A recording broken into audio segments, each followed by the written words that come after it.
Good morning. We are continuing our Bible studies, and particularly at the moment we're looking at the wisdom literature in the Old Testament, and we're concluding that part today with on day 199 with a reading from the book Ecclesiastes, chapter 11, verses 1 to 8. I have some worries about the wisdom literature, and I will share that with you in a little while. Here is Ecclesiastes 11, 1 to 8. Invest your money in foreign trade, and eventually you will return a profit. Spread your investments in several places, as many as you can, because you never know what kind of misfortune you might have in the world. No matter which direction a tree falls, wherever it lands, there it will stay. There is no point in waiting for the wind or the weather to be just right. If you do, nothing will ever get sown or harvested. God made all this, and you can no more understand what he's doing than you can understand how new life arises in a woman's womb.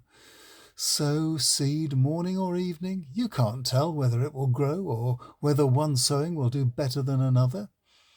How nice it is that you can enjoy the pleasant daylight. Be thankful for every year that you live. However long you live, you'll be dead much longer. There's nothing at all to look forward to. I can't hide from you the fact that I shall be pleased to leave these sad people behind. It is rare to find in Old Testament wisdom literature much real hope for humans, beyond leaving a good reputation behind.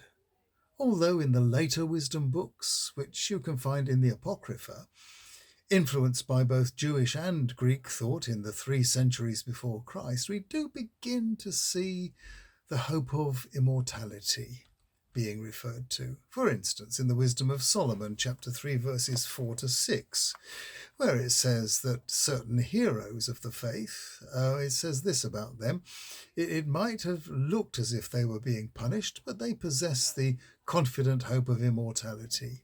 Their sufferings were trivial in comparison with the blessings they will be given. God has tested them like gold in a furnace and found them to be worthy to live in his presence. But back in Ecclesiastes, where we are today, we find the rather depressing idea that there's nothing at all to look forward to. In the Wisdom of Solomon, there really is something to look forward to, if only for those who have succeeded through trials to live up to God's expectations. By the time St. Paul was writing, the hope of salvation, even for sinners, resurrection, and life with God were firmly on the agenda as good news for the world and a hope for all of us.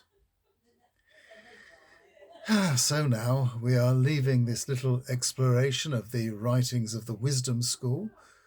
What they have left for Christians is a new spirit of wisdom, the Holy Spirit of God, the Spirit of Jesus Christ, given to humans as a gift leading us into all truth.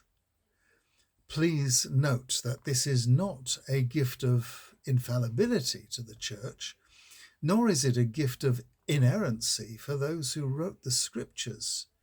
The Holy Spirit is the gift of an ability to test ourselves against what we see and what we read, a gift of the ability to gather evidence and form conclusions, leading us towards the fullness of truth that God wishes us to have.